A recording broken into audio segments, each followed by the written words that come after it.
My sister Ruby could play Gershwin from memory at 75 years old. Not just the melody, the full arrangement, both hands, eyes closed. She'd sit down at that piano and the whole room would go quiet.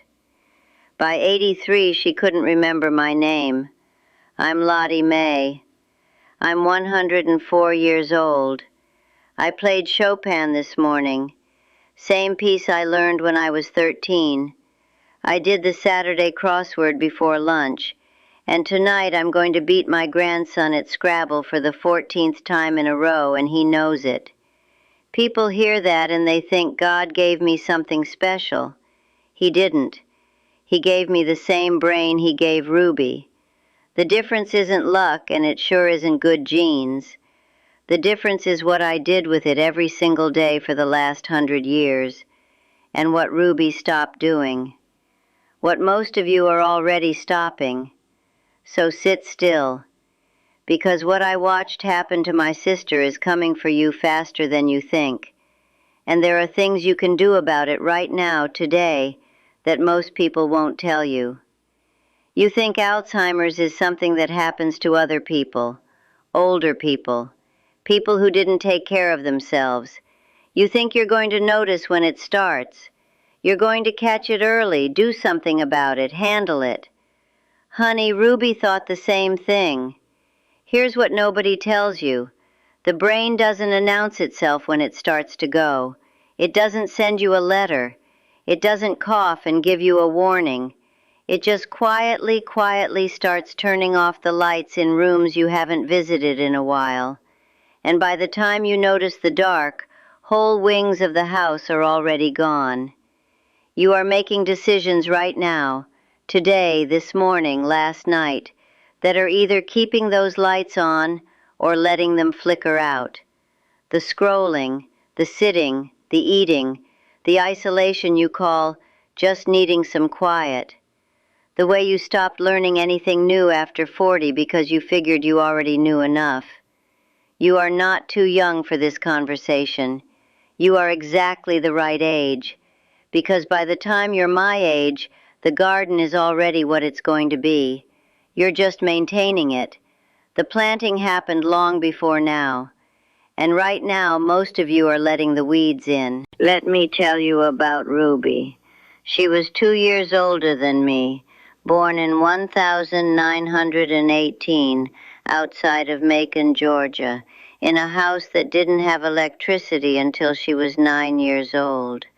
And Ruby was the gifted one. Everybody knew it. She could hear a song once and sit down and play it. She did arithmetic in her head faster than the boys in school, and back then they didn't like that much. She remembered everything, names, recipes, who said what to whom at church in 1947, conversations word for word from 20 years prior, sharp as a tack and twice as pointed. When we were girls, Ruby and I would sit at the old upright piano in the front room, and she'd play and I'd turn the pages. That's how it was. She was the musician, I was the page turner. When Ruby got married, this was 1941, she stopped playing. Her husband Earl didn't have a piano in his house. They moved to Birmingham for his work. She got busy with the children, 4 of them in 6 years. The church she joined had an organ, not a piano, and Ruby never learned organ. She said it felt different under her fingers, so she stopped. She stopped reading, too, gradually, said she was too tired after the children, said she'd get back to it when things settled down. Things never settled down the way she imagined, and she never quite got back to it. By the time the children were grown, she'd gotten used to the television. She watched her stories every afternoon. Same shows, same characters, year after year. She was happy. I want to be clear about that. Ruby had a good life. Earl was a decent man. Her children loved her. She laughed a lot. But the part of her mind that used to work hard every day, the part that used to wrestle with music and numbers and ideas, that part went quiet. And quiet, I've learned, is the most dangerous thing a brain can be. When Ruby turned 80, she started forgetting little things. Keys, appointments, what day it was. We all laughed about it, gentle teasing the way families do. Called it senior moments. Said she'd earned the right to forget a few things at 80 years old. By 83, she forgot my name. Not right away. Not all at once. First she'd call me by our mother's name, Lucille, which I used to do too sometimes, so I didn't think much of it. Then she'd look at me and there'd be this pause, just a half-second pause, where I could see her reaching for me behind her eyes and not quite finding me. Then the pause got longer. Then one afternoon I walked into her room and she looked at me with perfect kindness and said, "Can I help you, ma'am?" Ma'am, to me, her little sister, the page-turner. By 85, she didn't know her own children. I watched this woman, who could play Gershwin without sheet music, who could recite the names of every child in her Sunday school class going back 40 years. I watched her forget how to hold a fork. I sat beside her bed in that nursing home and I held her hand and she smiled at me, sweet as ever, and she had no idea in this world who I was. I made a decision that day. I was 83 years old sitting beside my sister in that nursing home, and I thought, that is not going to be me. Whatever it takes, whatever I have to do every day for the rest of my life, that is not going to be me. So I went home, and I sat down at my piano, and I played the hardest piece I knew until my fingers ached. Ruby's garden had gone to weeds, not because she was careless, not because she was lazy, because she stopped tending it, because she thought the garden could take care of itself if you just left it alone and watched television. A garden doesn't work that way, and neither does the mind God gave you. Now here's what I need you to understand, and this is the part that took me a long time to see clearly. Ruby's mind didn't go because she got old. Ruby got old the same as I did. Her mind went because for 30 years she never asked it to do anything hard. She kept it comfortable. She kept it entertained. She kept it rested. And the brain, your brain, my brain, Ruby's brain, it doesn't reward comfort. It rewards use. It rewards struggle. It rewards being asked to do things it doesn't immediately know how to do. The science people today, they've got long words for it. Neuroplasticity, cognitive reserve, synaptic pruning. My Sunday school didn't teach those words, but I've lived what they describe. What they mean in plain English is this. Your brain decides every single day how much of itself to keep running based on how much of it you actually need. Ask it nothing, it shuts down rooms. Ask it hard things, difficult things, things that frustrate and challenge and make you want to give up. It keeps the lights on. The mind isn't a muscle that gets tired from use. It's a garden. Neglect is what kills it. Work is what keeps it alive. Ruby's garden went quiet. Mine didn't. That's the whole story, child. That's all there is to it. Now let me tell you about two women I know from church.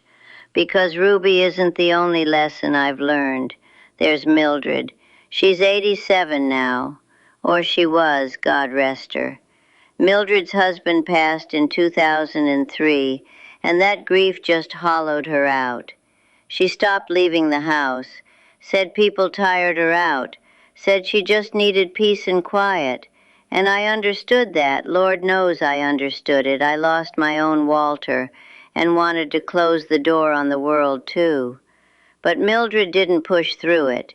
She sat in that quiet house for 3 years, stopped answering the phone, stopped going to church, stopped doing the little things that had structured her days.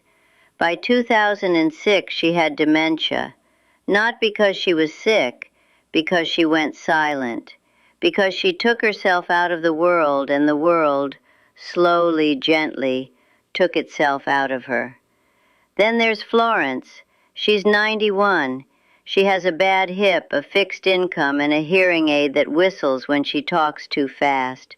She comes to card night every Thursday, has for 31 years. She's learning to use a computer right now, at 91 years old, because her granddaughter offered to teach her and she said yes. She forgets things the same as anyone does. But you sit across from Florence at that card table and there is somebody home behind those eyes. Fully, entirely, stubbornly home. I don't think Mildred was weak. I think she just didn't know what I know. She thought rest was the remedy. She thought quiet was healing. It wasn't. For the brain, isolation isn't rest. Isolation is starvation. You stop feeding the garden, the weeds move in. The difference between Florence and Mildred isn't education or money or luck. It's the Thursday card game. It's the granddaughter who offered to teach. It's the word yes. So here's what I want you to do. Not tomorrow. Today. First, find the hard thing and do it daily. Not the easy thing. Not the comfortable thing. The crossword you keep skipping because it frustrates you. The instrument collecting dust in the corner. The language you always said you'd learn someday. Your brain doesn't grow from doing what it already knows. It grows from being given something it doesn't know yet and having to figure it out. Pick one hard thing. Do it every single day. And when it stops being hard, find something harder. Second, get around people even when you don't want to, especially when you don't want to. Conversations are the single most complex thing your brain does. Reading faces, tracking names, following meaning, managing what to say and what not to. You need that exercise. You need it more, not less, as you get older. If you've been going quiet, stop. Answer the phone, go to the card game, wave at the neighbor. Your brain needs people the way a garden needs rain. There's no substitute. Third, move your body every single day. I'm not asking you to run. I'm 104. These knees have been through enough. But you walk to the mailbox. You walk around the block. You get up from that chair and you move, because movement sends blood to the brain, and your brain runs on blood. The people I've watched lose their minds first, every single one of them, sat in a chair too long. Don't be a person who sat in a chair too long. Fourth, protect your sleep like it's medicine, because it is. At 9 o'clock, I am done. I don't care what's on television. I don't care who's calling. The brain cleans itself while you sleep, washes out the waste, repairs the damage, files what you learned. If you're sleeping in a recliner with the TV on, you're not giving it the chance. Real sleep, dark room, every night, no exceptions. And the last one, and this is the most important thing I'm going to say, you have to have a reason, something to get up for, something that needs you. When you lose your purpose, your brain gets the message. It says, we're not needed anymore, and it starts the long shutdown. After Walter passed, after Ruby passed, there was a moment when I thought about giving up on all of it. Then my great-granddaughter Jolene asked me to teach her Chopin before she left for college, and I realized I still had work to do. It doesn't have to be grand, it just has to be yours. Hold on to it. Your brain is a garden. Tend it every day. I'm 104 years old. I've outlived my husband. I've outlived my sister. I've outlived more friends than I can count on both hands, and Lord knows these hands have been busy. I don't have much time left on this earth. I know that.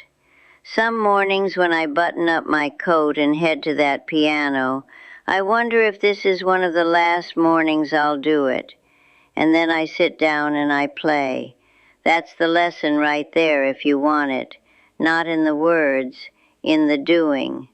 If this meant something to you today, share it with somebody you love. Somebody who's been going quiet. Somebody who gave up the piano or the card game or the reason to get out of the chair. They need this more than they know. Leave me a comment and tell me, what's the hard thing you're going to pick back up? I read every single one of those, and they give an old woman hope. And if you want more conversations like this one, subscribe. We've got time, you and I. Not a lot of it, but some. Let's not waste it. Now, if you'll excuse me, I've got a card game Thursday, and Bernice thinks she's going to win. She's been wrong for 31 years. I don't plan on letting her be right today. Go tend your garden.